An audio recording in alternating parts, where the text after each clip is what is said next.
సంకల్పాన్ని పురస్కరించుకొని స్కంద పురాణాంతర్గత కాశీఖండ ప్రవచన పూర్వక శ్రీమద్భాగవత మహాపురాణ సప్తాహ ప్రవచన కార్యక్రమాల్లో భాగంగా 3వ నాటి సభలో ప్రవేశిస్తున్న మనందరినీ ఆ కాశీ విశ్వనాథుడు రక్షించుగాక. నిన్నటి రోజున మనం కేదారుని యొక్క మహాత్మ్యాన్ని గురించి విన్నాం. కేదార క్షేత్రానికి వెళ్ళి కేదార శివకేదార శివకేదార అని 3 సార్లు ఉచ్చరించినట్టయితే ఇంటి లోపల ఉన్నటువంటి వ్యక్తులను పిలిచి ద్వారాన్ని కొట్టితే కానీ ఇంట్లో తలుపులు తీయరు ఎట్లానో మోక్షలక్ష్మి తలుపులు వేసుకొని ఉన్నది. ఆమె తలుపులు తెరవాలి అంటే కేదార గౌరీ కేదార శివకేదార అని 3 సార్లు ఉచ్చరిస్తే ఆమె తలుపులు తీస్తుంది.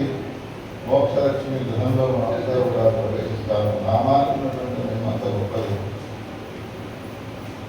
కేదారుని యొక్క సన్నిధానానికి వెళ్ళి నామాన్ని ఉచ్చరించినంత మాత్రాన ఇద్దరు కొట్లాడుతూ ఉంటారు. ఆ ఇద్దరెవరు? స్వర్గలక్ష్మి, మోక్షలక్ష్మి. వాళ్ళ యొక్క యుద్ధానికి సంబంధించినటువంటి కోలాహలం మనకు వినవస్తుంది. ఎందుకన్నా మీరిద్దరూ కొట్లాడుతున్నారు, స్వర్గలక్ష్మి మోక్షలక్ష్మి అంటే కేదారేశ్వరుని యొక్క నామాన్ని ఉచ్చరించిన వాడిని నేను స్వర్గలోకాన్ని ఇస్తాను అంటే వదిలిపెట్టడం లేదు మోక్షలక్ష్మి. కేదార నామాన్ని ఉచ్చరించిన వాడికి మోక్షాన్ని ఇస్తాను అంటే వదిలిపెట్టడం లేదు స్వర్గలక్ష్మి అని ఇద్దరు కూడా ఇటులాడుకుంటారు. నామాన్ని ఉచ్చరిస్తేనే ఇంత గొప్పమైనటువంటి మహిమ ఉంటూ ఉండగా పంచామృతాలతో అభిషేకం చేసి షోడశోపచారాలతో కేదారేశ్వరుని పూజించినట్టయితే వచ్చే బలమేంటి? నామాన్ని ఉచ్చరిస్తే ఇద్దరు మాత్రమే కొట్లాడుతున్నారు. పంచామృతాలతో అభిషేకం చేసే సమయంలో దేవతలంతా కూడా పోట్లాడుకుంటూ ఉంటారు. నా లోకానికి తీసుకెళ్తాను ఏంటి అంటే నా లోకానికి తీసుకెళ్తాను.